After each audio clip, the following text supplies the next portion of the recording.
Eh ben on dirait que les voisins ont perdu. La défaite du Real Madrid face à RCD Mallorca, 2-1, ce 4 avril 2026 est bien plus qu'un simple revers, c'est un match qui révèle des failles profondes dans une équipe pourtant candidate au titre en La Liga.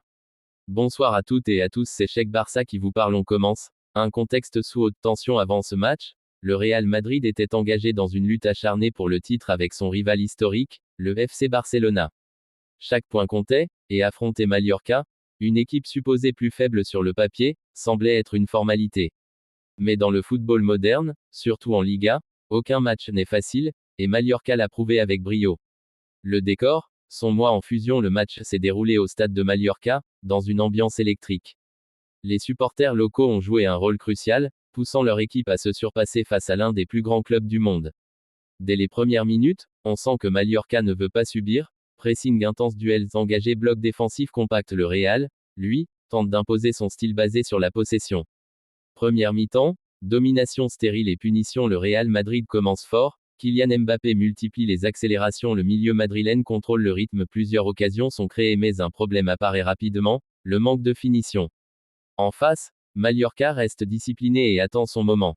Et celui-ci arrive juste avant la pause, sur une transition rapide. Manu Morlanes profite d'un mauvais alignement défensif pour ouvrir le score. 1-0 pour Mallorca. Silence côté madrilène, explosion dans le stade, c'est un coup dur psychologique pour le Real. Deuxième mi-temps, réaction madrilène, mais imparfaite au retour des vestiaires. Le Real Madrid change d'attitude. Pressing plus haut, rythme accéléré, multiplication des centres et des frappes. Mallorca recule et défend avec courage. Le gardien réalise plusieurs arrêts décisifs. Finalement, après une longue pression, le Real trouve la faille. Égalisation tardive, après une action collective bien construite, 1-1. Le Real pense avoir fait le plus dur, mais c'est là que le match bascule. Le tournant, une fin de match catastrophique. Au lieu de sécuriser le point du match nul, le Real Madrid pousse pour gagner. Les latéraux montent trop, le milieu se désorganise, la défense reste exposée. Mallorca en profite parfaitement. Dans le temps additionnel, contre rapide défense madrilène, prise de vitesse, Vedat Muriqi marque le but du 2-1. Le stade explose. Le Real Madrid est KO. Analyse tactique approfondie, les erreurs du Real Madrid. 1. Inefficacité offensive. Malgré une domination nette, les Madrilènes ont manqué de réalisme. Trop d'occasions ratées, mauvais choix dans le dernier geste. 2. Déséquilibre tactique. Après l'égalisation, l'équipe s'est désorganisée en cherchant la victoire à tout prix.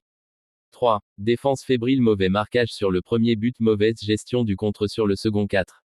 Manque de concentration. Dans les grands clubs, les détails font la différence. Et ici, le Real a craqué dans les moments clés. Les forces de Mallorca. 1. Discipline défensive, un bloc compact, difficile à percer. 2. Réalisme total, 2 occasions majeures, 2 buts. 3. Mentalité irréprochable, l'équipe n'a jamais paniqué, même sous pression. 4. Exploitation parfaite des contres, Mallorca a joué intelligemment en profitant des espaces laissés par le Real.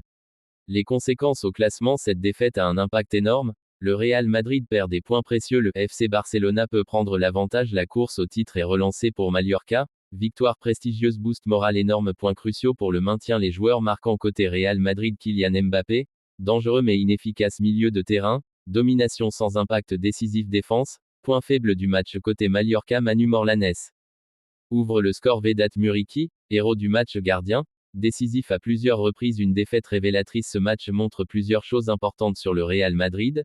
L'équipe peut dominer sans gagner, elle manque parfois de réalisme, elle peut être punie en contre, elle doit mieux gérer les fins de match, c'est une défaite qui pourrait coûter très cher en fin de saison. Conclusion, le football est parfois cruel, et ce match en est la preuve parfaite. Le Real Madrid a dominé, mais le RCD Mallorca a gagné grâce à son efficacité, sa discipline, son mental. Résultat final, 2-1 pour Mallorca, une énorme surprise, un tournant possible dans la saison de Liga.